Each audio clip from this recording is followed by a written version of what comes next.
Hello, good evening. Who's going to be the first to join us today? Hello, Pastor Nikki.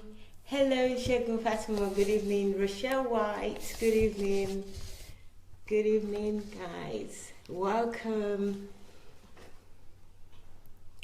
Good evening, everyone. As you're coming in, please start to share.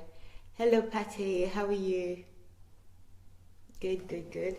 Esther, good evening. Good evening, Paul. Thank you for joining. And as you're joining, please start to share also. Laura, good evening. Gloria, good evening. Amachi, how are you? Good evening, everyone. Thank you for joining today. Or this evening, should I say? Uriyomi, good evening. Chidi, how are you? Good evening, everyone, and thank you for joining. Thank you, Patty. I can see that you've shared. Thank you. Hello, Queen Anastasia. How are you? Chinwei, good evening. Gift Blessing, how are you? Thank you, guys. Thank you so much. As you're sharing, please also invite your friends. Good evening, Daniel. Riyomi, thank you. Riyomi saying good evening, DSA and beautiful DSA family. Pastor Ernest, good evening. Thank you for sharing. Thank you, guys. I'm going to turn to Pastor to say hello, Dr. Sunday to say hello to you. You know I interchange between Pastor and Dr. Sunday, so you should know by now. Okay? So. Bless you guys. Okay. Bless you guys, he said. How are you guys? Hi, Julie. Good evening. Borigi, good evening. MJ, good evening. So thank you guys for joining. Guys, you know the first announcement, which is the contest. I can see that you're doing a fantastic job, but I believe that we can do a lot more better. So I don't want to have to repeat myself, but let me just tell you the prizes. Let me remind you of the prizes for the contest. The 5 different prizes you could win. Number 1 is Pastor Sunday's books. You know that he's written a lot of books already, so there's a whole array of books to choose from. So that's the first prize. The second prize is my favorite, a Skype talk for 1 hour with Dr. Sunday. That would be an amazing experience. I've experienced it for the first time and it was great, and I was blessed by that time, that moment that I had with him. Probably one of the moments that influenced me to be here today. So another prize you can win is be Pastor Sunday's personal visitor to Ukraine. So you will be here to visit him and spend time with him. Again, that's a fantastic prize, and you will not regret it. That is a motivation for me, actually. I've been here for a few months and I still love it. And then there's lunch with Pastor Sunday, which is always going to be a feast. It's not just going to be a lunch that you just eat. It would be a feast. It would be like dining with kings. You could have it with him alone, or you could have it with other people. There's always a feast when you have dinner or lunch with Dr. Sunday.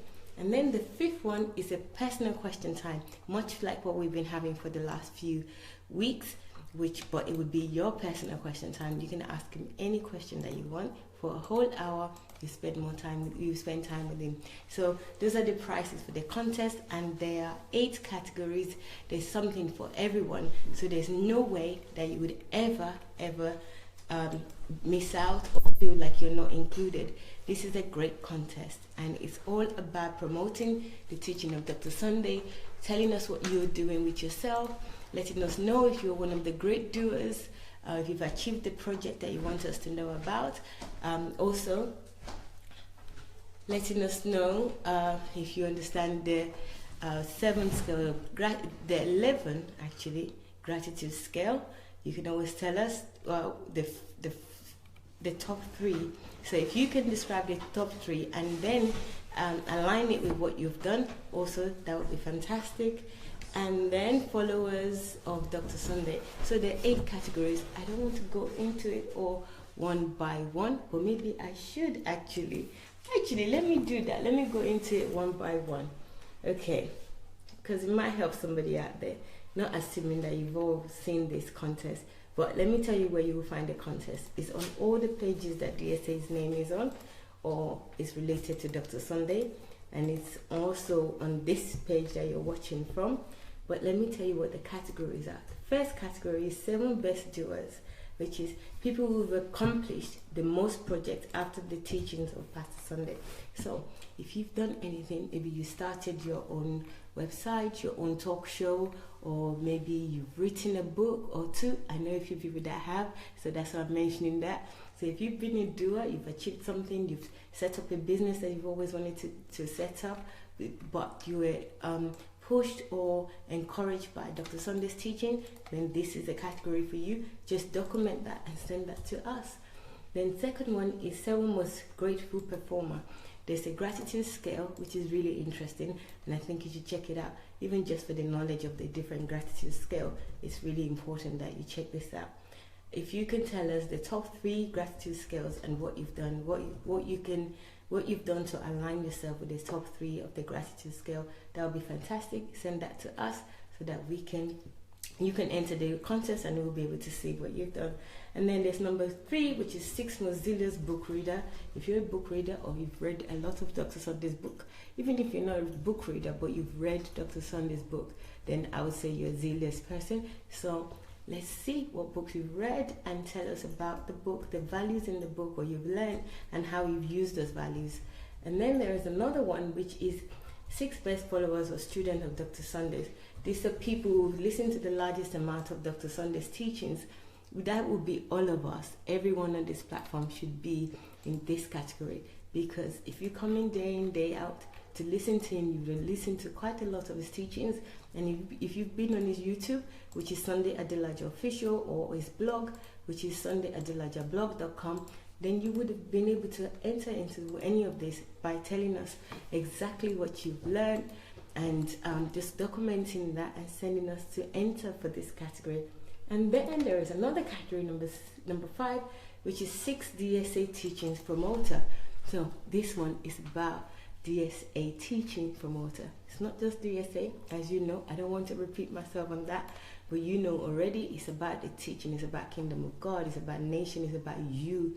So if you're somebody that can promote the teaching, or you have been promoting the teaching, then enter into this. And whoever did the largest shares of his teaching on YouTube, so you can take his teaching on YouTube and share it on your page on Facebook or any other platform.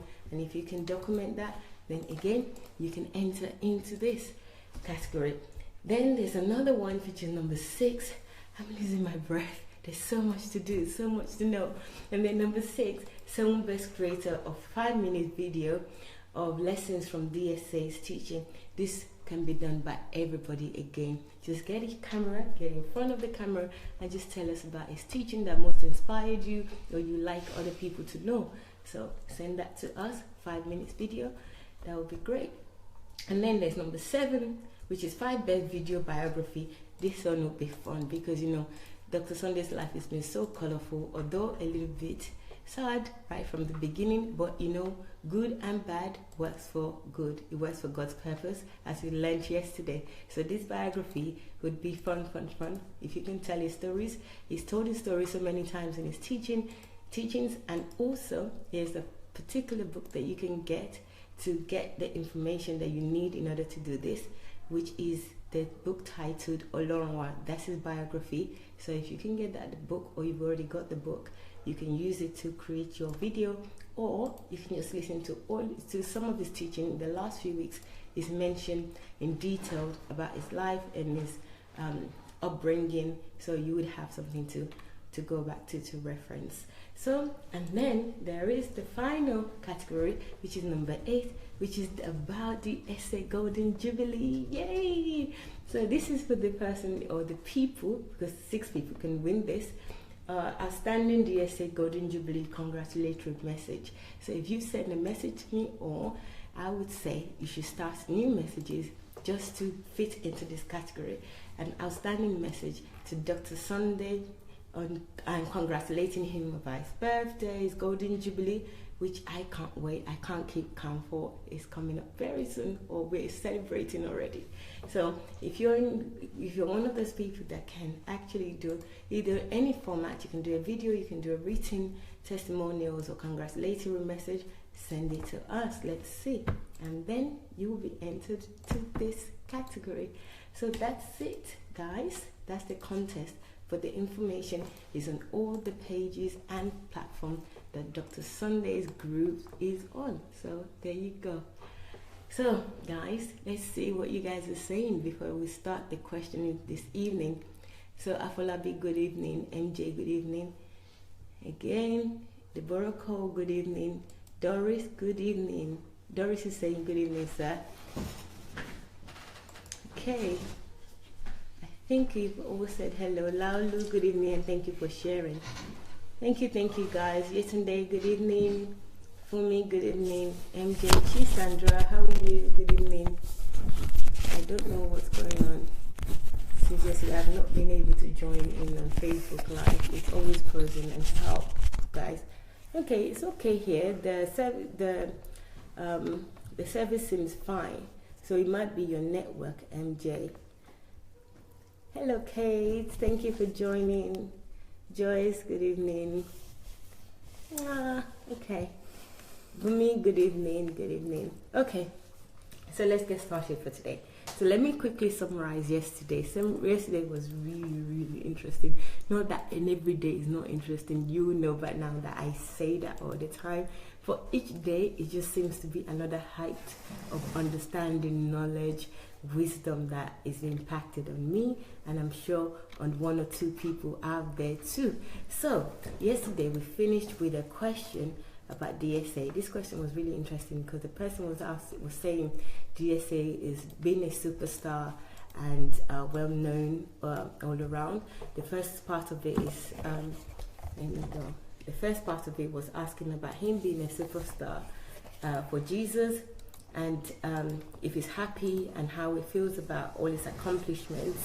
And then there's a third part, which is, do you ever think that you will accomplish what you have right now? So the first part of it is Dr. Sunday answered with, I don't think that I'm a superstar. Are we going to continue that question?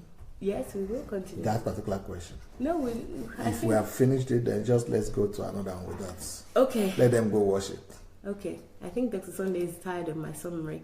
So anyway, what you need to do is watch the video. You can watch it on YouTube, which is Sunday Adelaja Official. So check it out. Okay.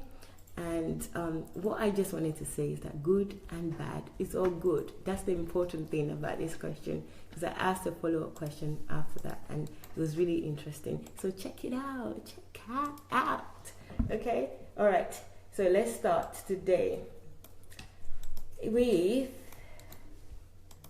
question. Pastor, from your message, are you ready, sir? Yep. Okay. Pastor, from your message at the beginning of your ministry, you said you prayed for 6 hours every day, drinking only water, and you usually lock yourself up for 7 days in a week just to fellowship with God. So many people want to be like you, but it entails a lot of sacrifice. How many people can even pray for an hour? I think you should promote that. So that's just saying. And then the question is, so during your fellowship with God, what were you really praying for that long hour, for the 6 hours? No, I think I answered that question. You did? Mm-hmm. Oh. I answered it before. Okay. So let somebody go back and... Okay, that question, Dr. Sunday have answered it. That was when I was talking about solitude and what it meant. Okay. So I answered it already. Okay, let's move on then. Right, there's another question here that says, on how DSA managed to be productive in the day while sleeping less at night. Can he tell us the tips of how to be very productive in the day with only 5 hours at night? Yep.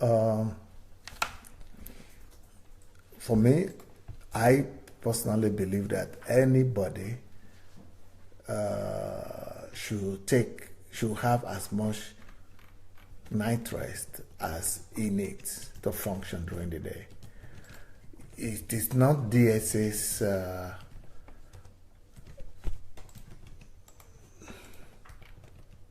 hours of sleeping at night that should become yours. You cannot use my own horse to run your own race. Everybody is supposed to have their own understanding of their own body, the way their own body functions. Normally, I even try to not to tell people anymore that how much I sleep at night, because I discovered that people want to think that that is the way to do things. But when you are in this kingdom, you discover that the most important thing is your walk with God, it's your personal relationship with God. And if you are friendly with God, if you are friendly with the Holy Spirit, you just follow His leading. It's not about laws anymore. It's not about a standard that will work for everybody, even though it will work for you. But why don't you just consult with your spirit, with the Spirit of God in you, and with your body? It depends on how your body is functioning. So I might need just 4 or 5 hours in a day, but you might need in the night to sleep, but you might need 8 hours. But for me, what matters is not how long somebody sleeps in the night, but how effective is he when he's not sleeping. So if you know that 4 hours or 5 hours of sleep will not make you to be effective, it will not give you the effectiveness that you need during the day, then don't do it. Go for 8 hours. Sleep for as much as you need so that you will be strong enough to do what you need to do during the day. That's the basic of sleeping, the basic principle behind it. But now, if you just want to know about me, how come I'm productive?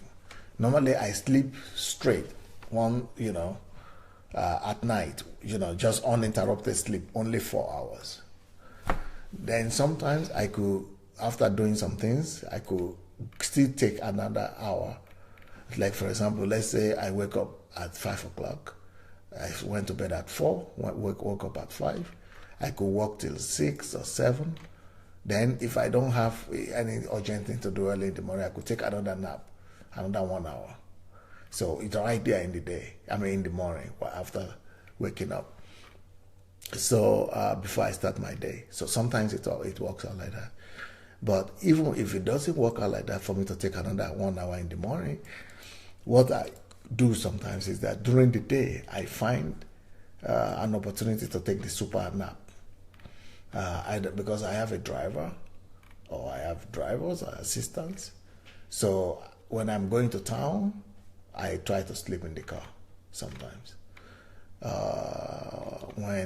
Or I take a break during my day, work, and I go and take a nap for 30 minutes or 1 hour. 1 hour is just enough, more than enough. 30 minutes, even 15 minutes is even enough sometimes for me.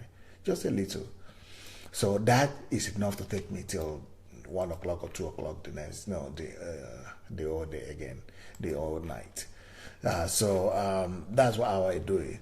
So but that's just me. But like I said, you need to sleep for as long as you need for you to be effective. But you see that, like now, you see towards the end of the day, especially today, I was in court the whole day. So I came back immediately, just a few minutes before the previous program. So I'm sitting in courtroom and all day and all those kind of things that you are hearing. It's not very healthy for you, so it makes me tired. So I finished the program. I came in just for the earlier program, finished that, and we just I did another recording before now, and now we're ready to go with this. So normally by this time I'm already tired, but for me, tiredness of the body doesn't mean too much. I might not be talking as energetic initially, but when I get going, if there are some interesting questions, I come up all over again. But when I'm tired, even when I'm sleeping, like now, my body could be tired and I'm sleepy. I feel like my body is just off. But for me, I am still productive despite that. I might be sitting down here now and snoring even. But if my mind is still working, I've developed my mind and I've trained my mind to work, to be in the here and now all the time. So the ability to be in the here and now, even when I'm talking, I'm sleeping, I'm closing my eyes and really sleeping, but I can still talk at the same time while I'm sleeping. But what my mind does better, even when I'm snoring, you could be hearing me snoring, but I still know what is happening, and I could still be responding. I could still talk back to you, not and correct it. For example, if I'm editing my books, and I could still be dictating the books while I'm snoring on one hand, but on the other hand, even while I'm snoring, I could still be hearing what you are reading out to me and then stop you and correct you, that even you who is not sleeping, you are not seeing the mistakes, but I that is sleeping, I'm seeing the mistake and I'm still able to correct. The reason is because I've trained my body, my mind to be at alert, at such a high level of alertness and at a high level of consciousness that even when my body is off, my mind is working. So for me, tiredness doesn't affect my effectiveness as long as I'm working with the mind. If for me, tiredness in my own understanding has to do with physical, maybe I will not, tiredness means I might not be able to do physical work. But if I'm tired, no matter how tired I am, my mind is still working almost at the same level as when I was not tired. Like now, I'm sleeping right now, but I'm still giving you answer. My body, that is sleeping, but I'm still giving you all the answers, and I'm still making sense. So that is, and that's why when I'm not,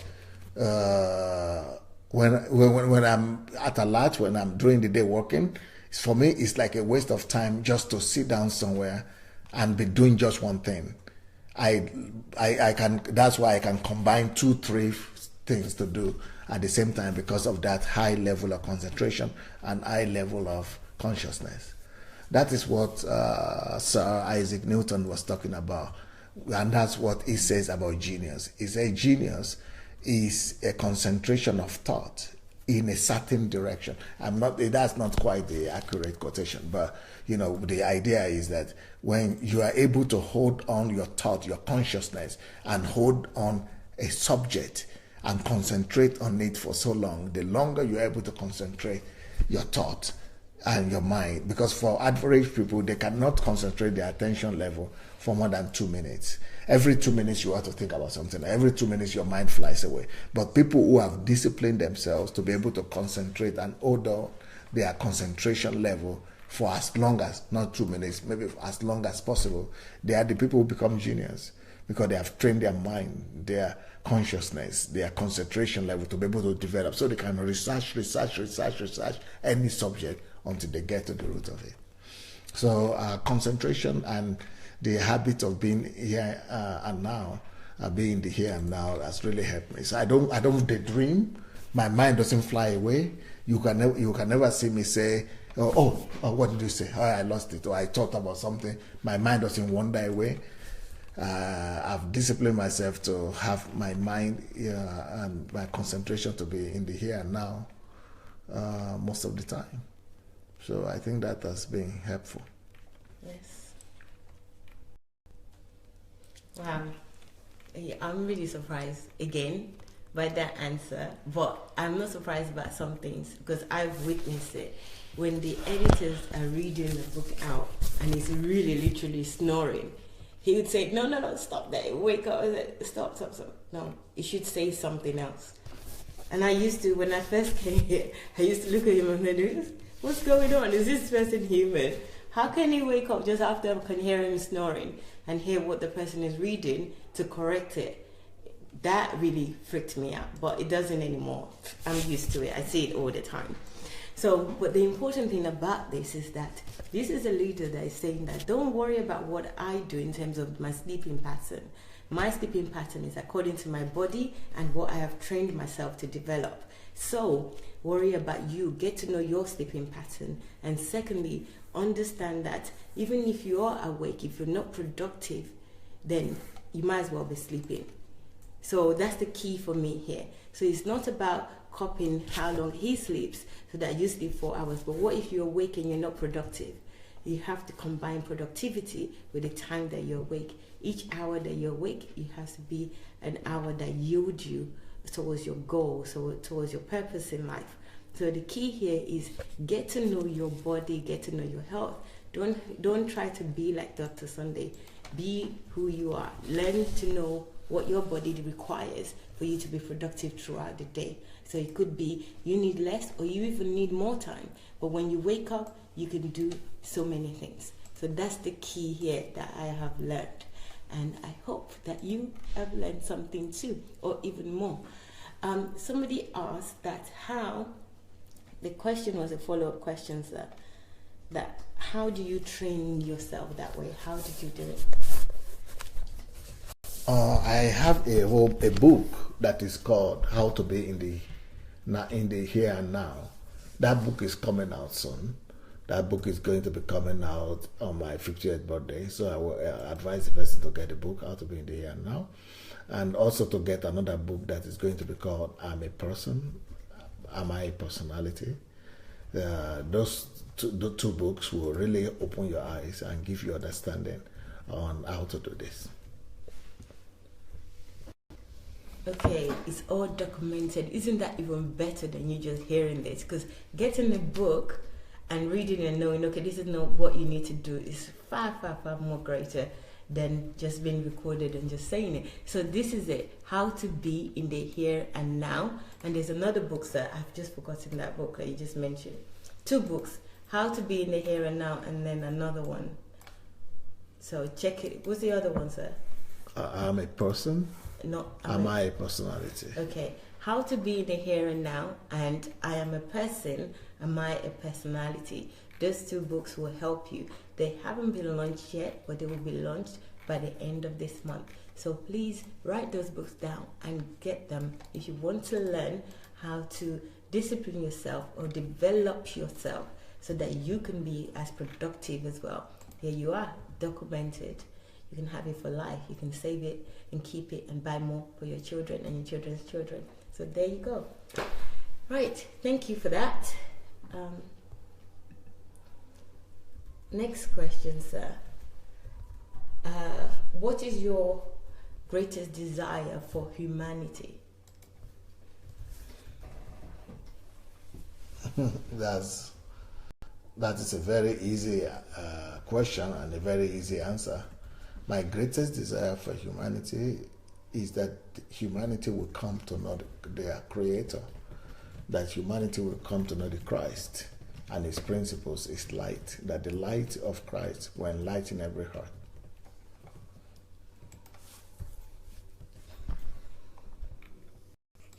When you say that was easy, I didn't think it was that easy. Well, so his greatest desire for humanity is that humanity will get to know their Creator. They will get to know Christ and know the light of Christ. So, easy as that, as ABC. Nothing more. Okay, which is a really big surprise to me. I was expecting a very elaborate answer to that. Guys, I didn't ask you to keep your questions coming. So please do keep your question coming. You know what to do so that I can identify the questions easily. So it's Q, which is to indicate there's a question, colon, and then your question. So please, please, please put your thinking cap on as well as your listening ears so that you can listen as well, write your questions. Okay, somebody asks that, who are you? You understand the question? Maybe, yes, I do. I think this question probably came from who am I, why am I here? Okay. Question. So this person is asking that, who are you? Who would you describe yourself to be? So who are you? Who is Dr. Sunday Adelaja?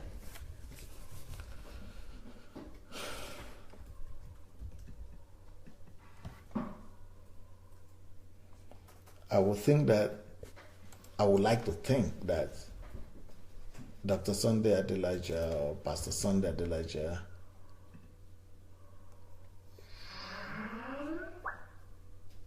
is, first of all, an expression of God,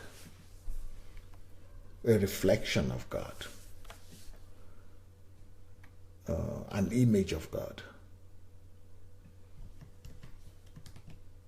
Someone that has invested so much time in himself to add value, God's value to himself. Someone that has gone a long way to push himself, that keeps on pushing himself through failures, difficulties,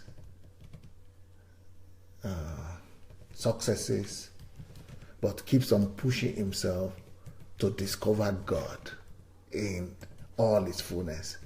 Even though no human being can discover the fullness of God, our body cannot contain it. But Sunday Adelaja is probably, I would like to think that Sunday Adelaja is probably one of those people who have gone further as possible to discover in adventures in God. Someone who has taken adventures into God to discover as much as possible of God, his nature, his character, his attributes, and not just to discover in the head, knowing the nature of God and the mind of God, but also who has dedicated his time and his energy to digest that knowledge and to make that knowledge become an understanding. So for Sunday Adelaja, I would say he is someone that has invested much time into knowing God and understanding God and his ways, and someone that is an interpretation of God. I like to see myself as an interpretation of God, as a translation of God, as a demonstration of God, as a reflection of God, as an interpretation, as a translation of God in the flesh, on day-to-day manifestation of God's nature, God's character, God's heart, God's essence in everyday life.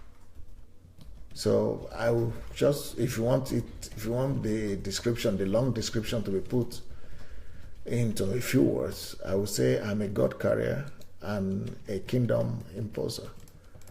I'm working every day to impose the kingdom of God on the earth and on different spheres of life. But on a regular basis, I see myself as a God carrier. So a God carrier and a kingdom imposer.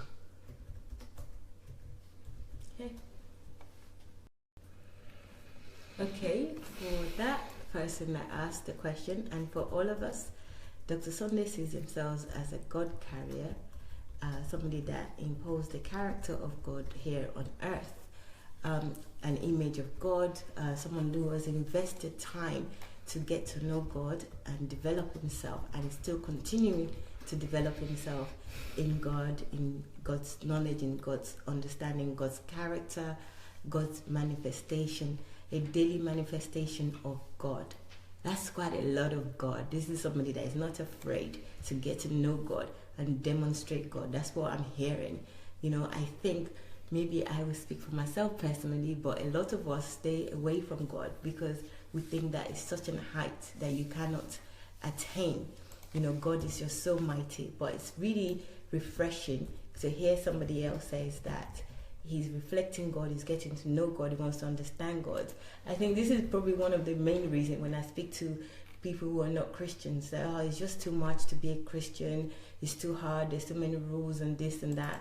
And just hearing another human being, not in an arrogant way, just in a self-assured way as a son of God, to say that he's living his life daily to reflect God, to reflect God's character, to get to know God daily. He invests time, his energy. He wants to know the. But it's not about what God. I say. It's about what people like you say, or anybody who is around here, because they are not here, and that's what they want to hear more. What are people around saying? Okay, right, guys. I think I have posted something today already on what people are saying, but let me just talk about what I'm saying. I've heard what a lot of people are saying.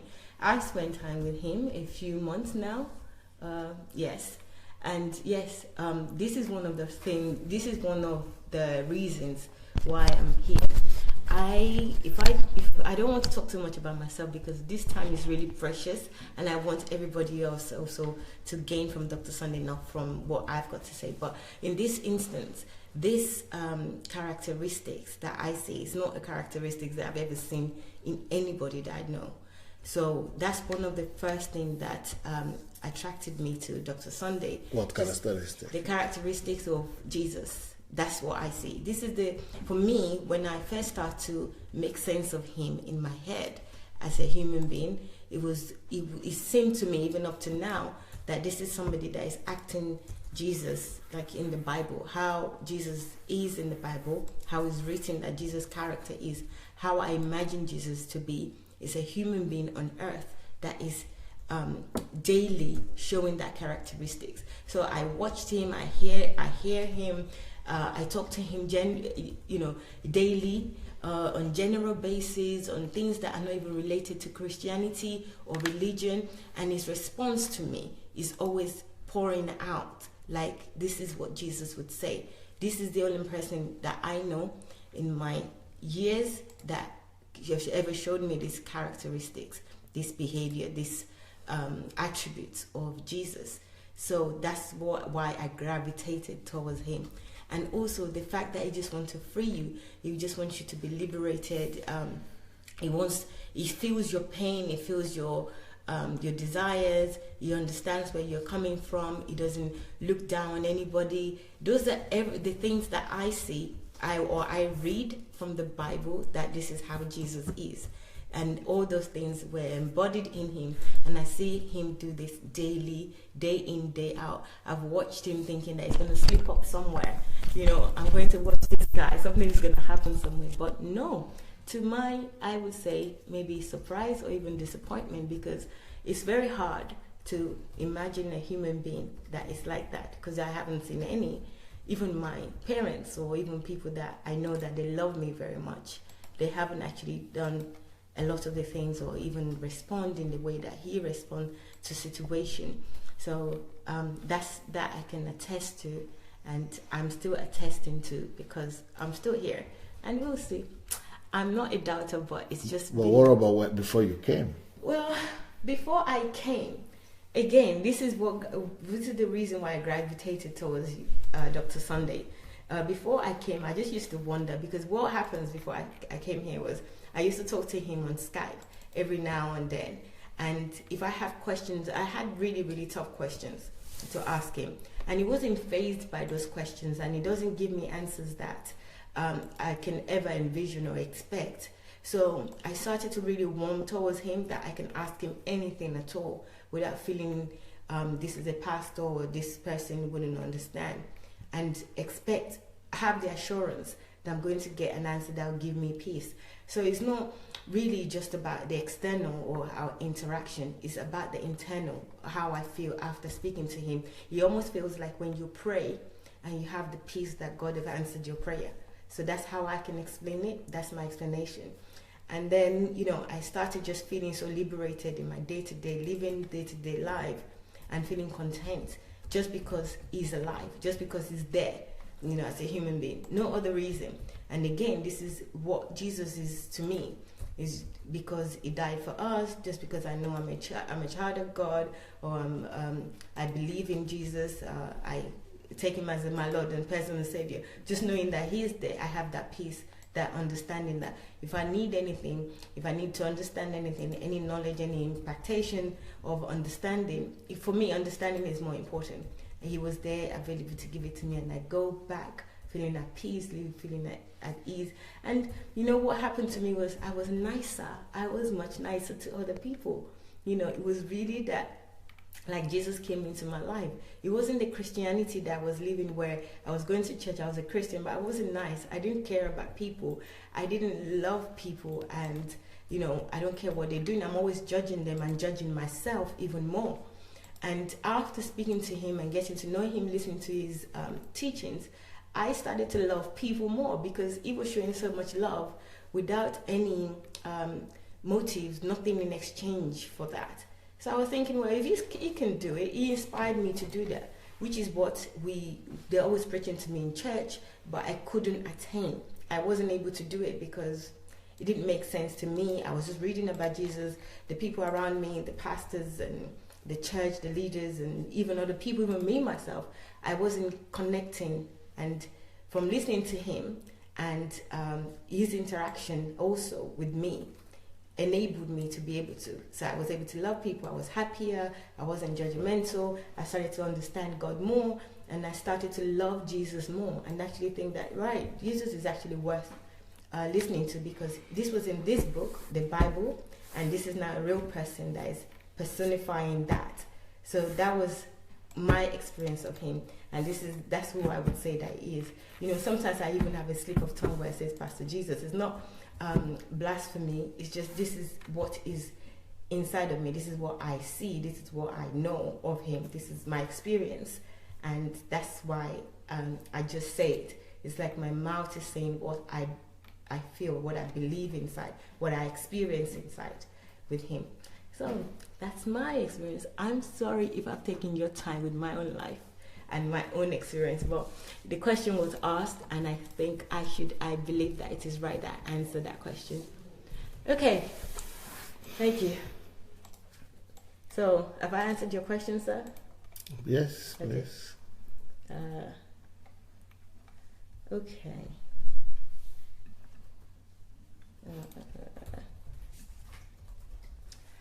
This person says, you have been encouraging us to engage in analytical thinking, and it has formed the way I take in information.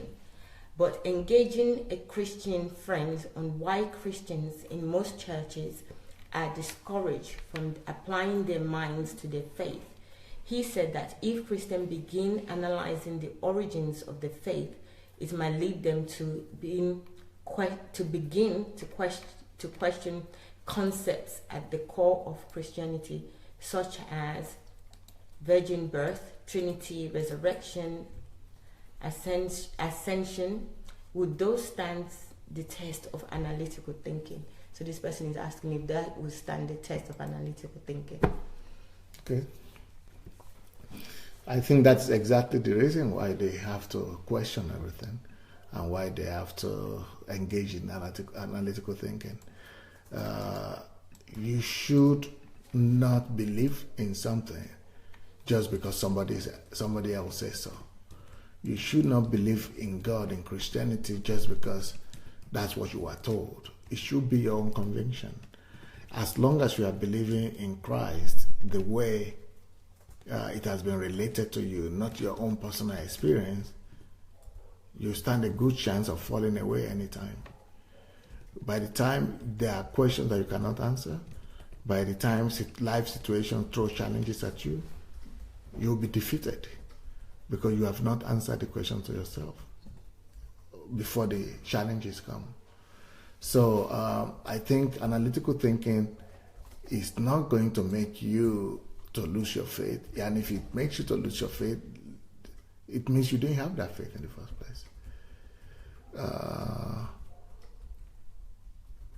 Analytical thinking is supposed to strengthen your faith. It's supposed to help you explain your faith.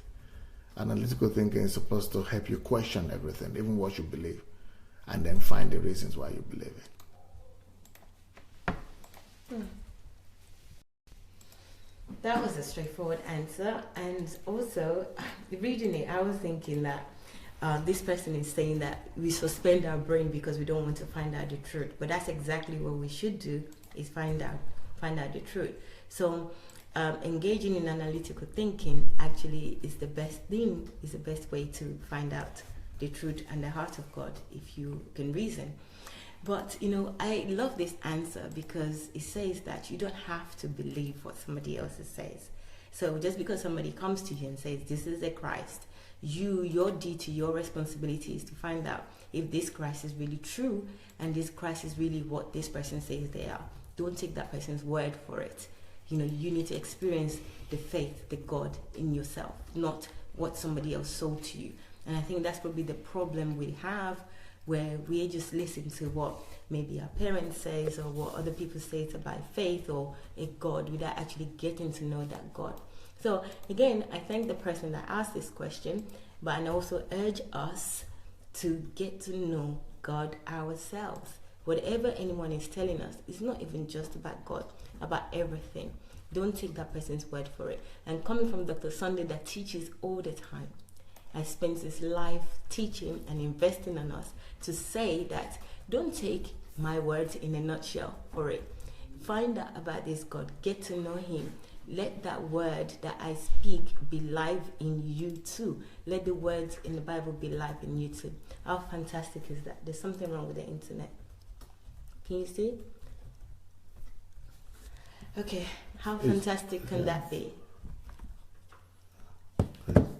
I hope the time is done from this. The time is gone? Yeah. Okay, don't stop it. Don't cut it off. Stop. But Or the number of people. if the number of people is gone, then it means it stopped. Yeah, it's just saying live, but no number of Yeah, people. it means it stopped. It was that a long time ago? No, it just started literally now. When I said this, something is wrong. Okay, 5 people are back. Okay. Hi guys, I don't know what happened there. Oh God, it's gone again. Okay, you're back. I can see you. Hello guys, I don't know what happened, but welcome back. So that's that question, is get to know God. Don't take anybody's word for anything. Investigate it yourself. That's why God is giving you sound mind. Utilize it. Please do not suspend your brain because you are afraid not to believe in God. That would not be an issue. If you use your brain, use your sound mind, God will reveal himself to you, and the Holy Spirit will too. So that's that question done and dusted. Thank you. There was a question about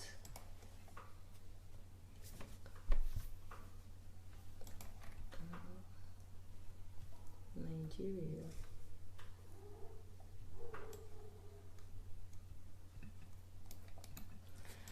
So I'm running out of personal questions, so can I ask you this one? Yes, It says, anyone?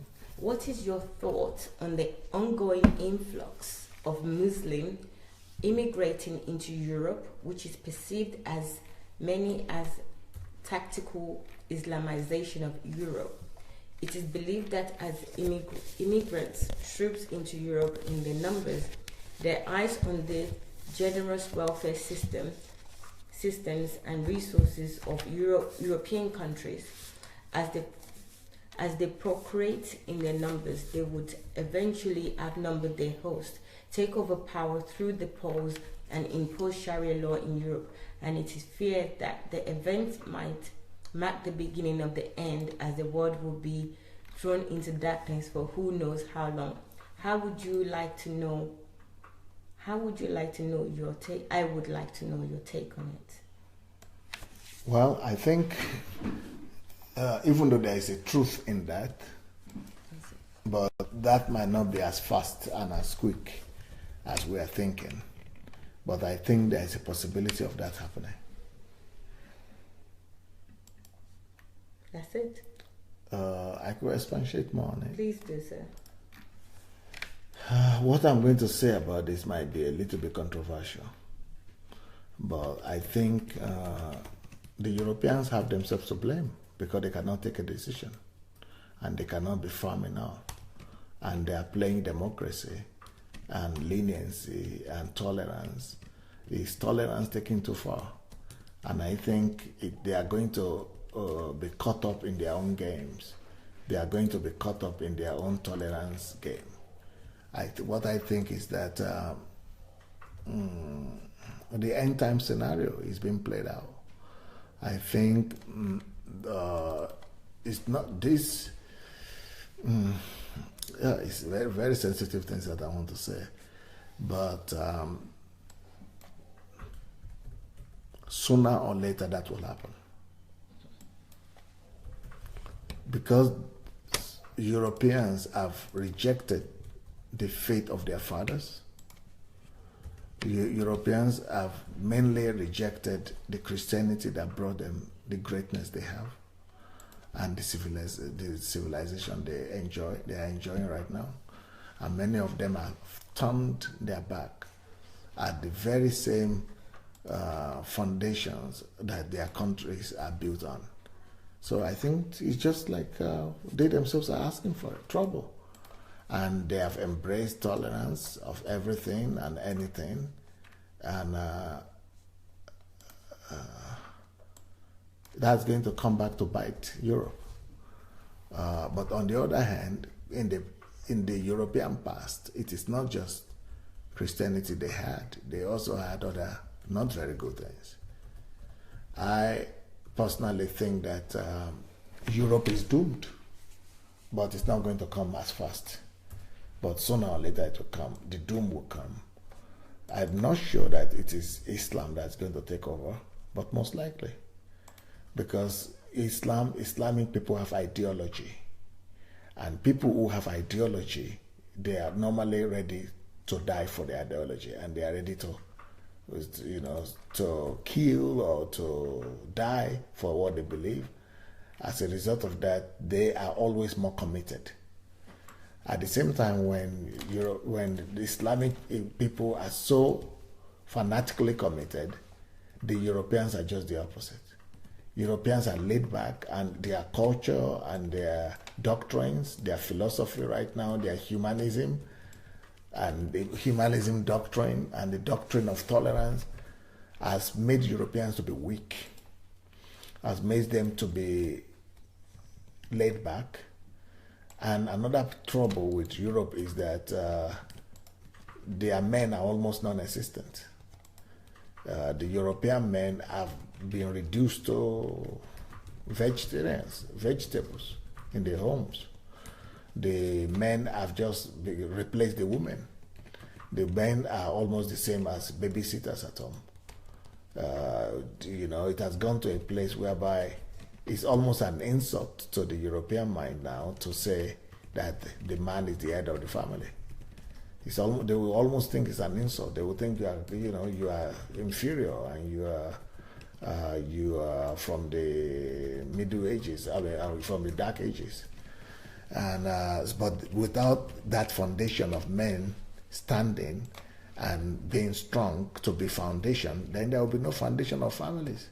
And if there are no foundation of men, if men are not the foundation of the family, then there is no foundation in the society. So sooner or later, that society is doomed. So the European society is doomed as long as they will not give back the place of leadership to the men in the home and in the society. And more so, the more reason why the European society is doomed sooner or later is that they don't have an ideology. They don't have an ideology. They are not captivated by anything. They are not addicted to anything. It's just personal survival. It's just making a living for yourself, and just going for holidays and just doing all kind of rubbish stuff. They are being reduced to the level of animals. They are just being reduced. They've reduced themselves by their government. Their government have reduced them to the level of plantations, of just people who don't have any willpower. Their willpower has been paralyzed. Their passion has been sapped off them. They have been reduced just to body animals. People who are just working on the plantation, just going to work and getting salary and being satisfied with that, and then going to drink or to party or to pub or to just going on holidays and be drinking there and just doing or filling the stadium with football, and they have been reduced from the level of humans because you are only human when you are living from consciousness. But people have been deprived of conscious living in Europe right now, especially the men and the women too, and they have just been they have been reared like cattle, like animals, as if the only thing that they need is just the instincts, the reflexes, and the stimulations and stimulus. So that's the only thing that the Europeans are being given. They are not being given anything that could feed their spirit. They are not being fed by the Word of God. And we know that the blood body, the Bible, Jesus said, Man shall not live by bread alone. But what the Europeans have been fed on is just by the bread alone. And he said, but the spirit needs to be fed also. And Jesus told us categorically that the only way to feed the spirit is by the word of God. And so the Europeans are no more doing that. So their spirit is dead. Only their flesh is left. Only their body is remaining. Whereas the Muslim people, their spirit is being fed by the Quran, by the spirits. They have strong spirit, and because they have stronger spirit, they are going. The person who has the stronger spirit is the one who will win. And so, because the spirit of the Europeans has not been fed, just their intellect and just their body is being fed, they have lost already. So that's why sooner or later they will not be able to withstand. And that is another reason why, so for that to be reversed, what needs to be done is that, the Europeans need to begin to raise strong Christian emphasis, and they need to begin to, counter, because the ideology of the Islam is a religious ideology, and only an ideology on that same level could counter and stop that. Only a superior ideology that is faith-based, like their own is faith-based, that kind of ideology can conquer and stop the aggression of the Islamists. So if that ideology, the only ideology that could conquer the ideology of Islamist extremism is the ideology of Christianity, the ideology of faith, the ideology of love. But that ideology of love is not being propagated. The government of Europe, they try to just turn their back on Christianity, and they just do as if it doesn't even exist. So they are not even cultivating or grooming the populations in the superior ideology that they could have used to counter the Islamic terrorist or extremist ideology. So and even if the government cannot do it, and they don't want to do it because they count themselves as secular states, let them, give visas, or let them give visas to people of faith, people who have strong Christian faith, and who will be very strong evangelically, who will be able to, stand and propagate and do polemics, and be able to, take the message of Christ very much more actively than the Muslims are taking it to the world.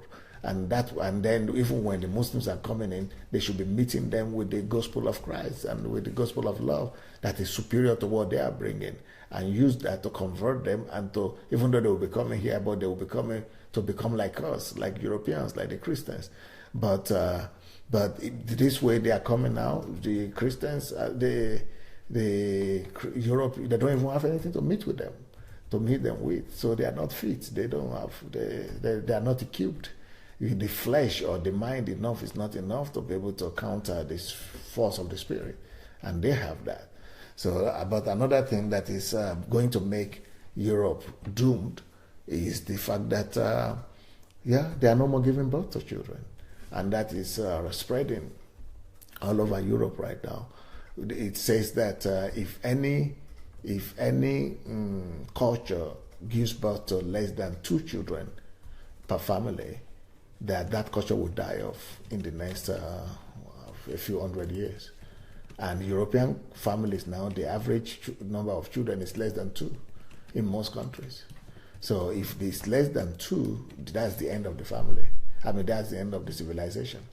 But now the only way most European countries are still surviving is because immigrants are coming. And these immigrants, the people who are mostly Muslims and things like that, maybe other. But even if Europe would not be replaced by Muslims, if the Muslims will not take over Europe, one thing that definitely will happen is that white people are going to die off. The white race is going to disappear sooner or later, or it's going to become minority. And that one is even scientifically proven already. And the reason for that is not just because they are not having all the things I've said, but there are other reasons why the white race generally will die off. They will not completely die off, but they will become the minority in the world everywhere. And the reason is because no race of people have committed the atrocities that Europeans have committed. Europeans have committed more atrocities than any other race of people. I mean, can you believe it that Europeans are the ones who started these world wars? The 2 world wars that have been recorded in the history of humanity were all fought in Europe. That is millions of people. In the last World War alone, over 25 million people were killed. 25 million people, just because of some people's greed and pride. There was another war, First World War before then, where millions of people also perished. These are Europeans killing themselves. But even though they are no more doing that, and that's why they have reduced and they have removed their strength, their men's strength and their leadership forge, because they don't want to repeat the kind of ego-driven society that they had before the world wars. But they have gone to the other extreme right now. Another thing is that Europe has not just started wars that killed Europeans, but Europeans have also done atrocities against other nations. Europeans have gone, to other cultures, to other nationalities, to other continents to kill people there. If you go to, there is no continent you go to where you will not hear horrible stories of the atrocities that Europeans have committed against the local people. Europeans went to India, the big India, Delhi and Calcutta and all those places, and they became the enemies of the Indians because they were killing them. The British people, Germans, Europeans went to Australia, and the Aborigines they just ran them down. They almost left, just a few of them left. They just destroyed them, whole nations of people. Europeans went to North America, and they just totally destroyed all those Red Indians. Millions of them. They went to Latin America, the same thing. Almost all of the population of Red Indians there were wiped out by Europeans. They went to Africa, the same thing. They didn't just kill millions in Africa, but they sold out millions. Over 10 million Africans were sold out. As a matter of fact, over the years, over 100 million Africans were shipped out as slaves. Human beings were being sold. Europeans did it. They went to Asia, the same thing. They went to India, the same time. They went to China, the same thing. Went to Japan, the same thing. Went to Korea, the same thing. So Europeans have destroyed so many lives and so many races of people, so many nations, and they have committed so much atrocities that it will. What goes down up will have to come down, or what comes forward, what will say, yeah. What it's a boomerang effect. It's a boomerang effect. It doesn't matter how many years it will take. It has to come back to haunt them. And science and statistics now has proven that, I can't remember how many years, but in a few years' time, in a few decades' time, there will only be 9% of Europeans left in the world. Only 9% of the world will be Europeans. Only 9%. Even right now, there is already moving towards that. The Europeans are dying off. Okay, for example, we only have 7 billion people in the world right now. Okay, say how many white people are going to be in this? No, they will be minimum. Well, they will become the minority of the world. Look at, out of 7 billion that we have, 7 billion, right? You have 2 billion in China, almost, right? You have 1 billion, actually 1 billion in India. That's already 3 billion already. You have 1 billion in Africa. That's already 4 billion already. 3 continents. It has, in 3 continents, that's 4 billion. So 4 billion out of 7. Then go to Latin America. You have some white there and something, but if you put all of them together, that's another 1 billion. So that's 5 billion that are not white. 5 billion in all of Asia, they are not white. So that's 5 billion there. And then, let's say white people that are left will just be 2 billion maximum. And I doubt it will have less than, if they are even 2 billion right now. But in the next 100 years, they will not be 2 billion because people are marrying, people are traveling. Arabs are not white. Asians are not white. that Arabs are another 1 billion. So white people are already 1/6 of the world. They're already minority, but they are going to be really minority even in their own countries. Go to London. 40% of, actually 60% of London itself is already not white. It's still 40%. It's still 60% of England that is still white, but in the rural area and things like that, just because of the rural areas. But even in America is still majority white. But you wait, Mexicans are going to take over. White people should right now begin to buy off their sins. They should begin to cover up for the sin of their fathers by being nice to people of color and to other races, and getting understanding and development to come to developing countries, because otherwise, when they are monopolizing their own economic prosperity and they are undermining other countries, it's going to come to hurt them, their grandchildren, eventually. So that is going to happen sooner or later. Maybe not the Muslim, but Europe is going to be gone. It will be there, it will be existing, but it will be mainly not white people anymore. Wow, guys. This is the history lesson that you didn't get in school. I certainly didn't get it in school. And they wouldn't tell me this, especially living in England. They wouldn't have told me what is history. But there's some keynotes there that I don't know if you observed. In terms of children, I read somewhere recently actually that a lot of Muslims, they're having children, they have lots of children, no limits on children. And I didn't actually take it as, they are building their force, they're building the force of Muslims, whereas the Europeans are saying that have less children, have one or two, without even, I wasn't even putting both together. But now I understand why. And also they are averaging 5. Muslims are averaging minimum 5 in a family. That's a minimum of 5 in a family. Sometimes 7, sometimes 9. So minimum of 5 in a family, in a Muslim family, 7, 5 in a Muslim family, while Europeans are doing 1 or 2. So even just by giving birth, just by that alone, Europeans are already gone. White people are gone. Yeah. There's a lot that's said there. This is like a whole history lesson and more. First of all, yes, it would happen. The answer to the question about Muslim taking over Europe, it's certainly going to happen. I heard, what they sow, they're now going to reap because of all the atrocities that the Europeans have caused. I know Dr. Sunday was a little bit reluctant to say what he thinks, but I'm so glad that he said everything that he said. So, number one, they turned away from God. The God that made Europeans great, they've turned away from him.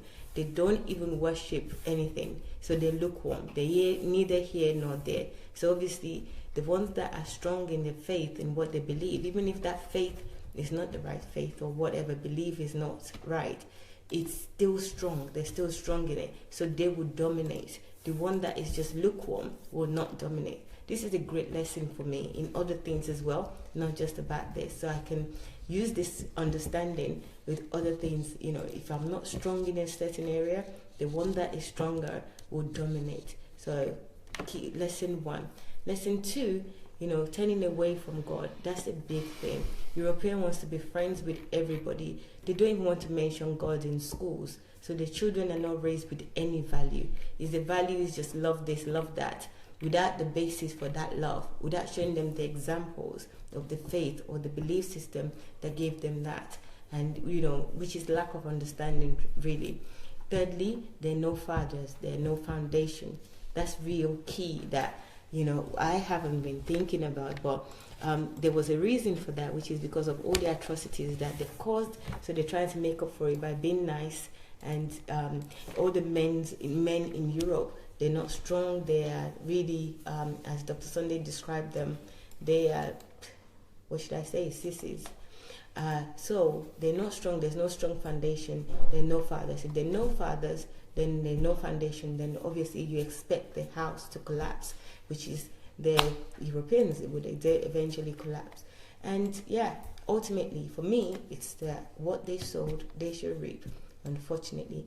And a good advice from Dr. Sunday is that Europeans should better be nicer now to most minority. I know you would have questions. If you have your question, keep them coming. If I don't, if we can't do it today, we'll do it another day. So they should be nice to all the other so-called minorities now, because according to the calculations, they will be in the minority in some years to come, but not that far. So that's a good advice. You know, just by rough calculation, it's already scary. They are already going in the minority. So I think we have done enough for today, guys. Let me read a little bit of your comments and see what's happening. But share this, please, because this will be a good history lesson for young people. I know young people in colleges or maybe in high school, they don't know all these things. They can't even link one thing to the other. We're being raised as biomass to work for the government and pay taxes. They're not raised. Absolutely. That's government are just looking for taxes. You can't think for yourself, and you think that you're thinking when you're not thinking. You don't have any values. You're neither here nor there. So really, I think that these young people will really benefit from watching this, and maybe you can help them to understand what is said in here.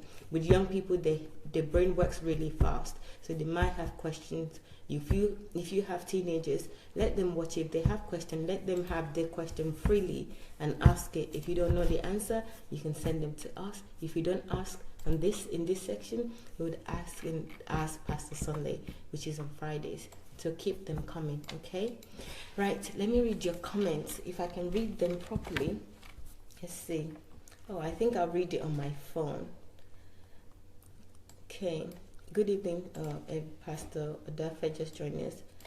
They brought Christianity to Africa with the wrong motives. That's what Gives Blessing is saying. D saying the rate foreigners are giving birth is becoming very clear that we are overpowering them. So this is in agreement with what Dr. Sunday is saying. So true. Somebody is saying this is not just another history lesson. This is called prediction. That's from Chinwe. Is saying that what you're saying is prediction. T.Y. Bond said, so true. Muslims have large families. Shegun Fatima says, there are approximately 1.3 billion white people in the world. Gift says, they have lost it because their ideology is not based on love. That's what Gift is saying. Somebody says, I like that. Pastor, you're the first person that is bold enough to talk about this. Wow, that's Edwin was saying. Edwin, which is true, sir. I think you're the first person that is bold enough to say it. I think people say things like this privately, but not with the backup of the statistics and the information that you're giving in such a full circle detail. So, very good. Gladys says, and many men of God here in Europe says God called them, but sometimes I ask for what? Only for tithes and offering. Laugh out loud, Gladys says. Chi Sandra says, so true. We must play our part. Borigi says, even in Christianity, they brought Christianity to us. Many inventors, scholars, scientists, and great men were from there. However, they lost it along the line when they stopped following God. So this person is in agreement. They left the faith of their fathers. That's Borigi saying. That's in agreement with what Dr. Sunday just said. Innocent says, and they managed to change the narrative, modify the history book, blame black people for crimes that they are socially engineering by themselves. That's Innocent. That's T.Y. says, Chisandra and Pastor Ebon, we have a duty to our family and environment. Many of us, in the name of politics correctness, are even afraid to be seen as believers. So she's put a hashtag on apologetically Christian. think she's talking about Christian hiding as Christians as well, because they don't want to offend their other faiths. Even the Bible says it. Julie is agreeing with you. Oluwatope says, what goes around comes around. Yes, what you sow, you should reap. And Paul says, very true, sir. These are deep histories. Yeah. That's Gift saying that. Ngozi says, militants is a very analytical minded and systematic way with understanding and conviction. Thank you.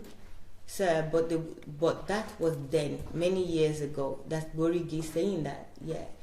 That, sir, but that was then many years ago. So whatever they've done many years ago is still a seed, Borigi. So it would germinate and grow, and that's what's going to happen. Either we like it or not, even we like it or not. Pastor Enezabong, I concur, you have spoken my mind. TY says we must be militant, clear, persuaded on our Christian faith to be able to withstand the deluge and onslaught of Islamic race. Pastor Enes says, it's so true, I'm in the system. The society is doomed. Islam is taking over gradually. They're even afraid of them. God is completely removed from the system. My shocking experience is what the younger generation doesn't even want to hear anything about. The ideology of Christianity is completely dead here. When even witnessing to young people, they curse God right on your face. Innocent says, this is one of the reasons why I respect DSA. The things in his mind. TY says, Oluwatope said, the fate of Europe doomed. And then Ngozi says, we must be militant about the gospel too. More militant than other religion, as soldiers of the cross with the love of God and other Christian virtues. Eric says yes. Gift says exactly. The ideology of love supersedes all other ideology. DSA. Julie says. Sandra says, Pastor, you're so on point. Shegun says, there's another question. I'll read that another time. Strong word and hearing here. Strength of spirit. That's TY. Okay. Thank you guys for all your lovely comments. It's been a great evening spending time with you. History lesson, coming to so much understanding. This is like me being in university or even a PhD class every evening. I'm learning so much, and I'm sure that you are learning as well. It's been a great time with you. I love spending time with you. I haven't been laughing much. I like to laugh, but it's been so serious. It's getting more intense every day, and because I'm soaking in the knowledge, I'm not spending much time laughing, but at least you're still seeing my teeth, huh? Because I know that you like seeing that. So it's been a pleasure to spend time, as I said, with you. And I know Dr. Sunday is quite tired, so we're going to call it a night this evening. I will come back to you tomorrow. So tomorrow we're starting from 7 p.m. Ukraine time. This is going to be the Ukrainian / the Russian testimonial birthday marathon. And then after that, then it will be myself and Dr. Sunday for question time in English. They're both in English and Russian, so this one is just going to be in English, just for you guys.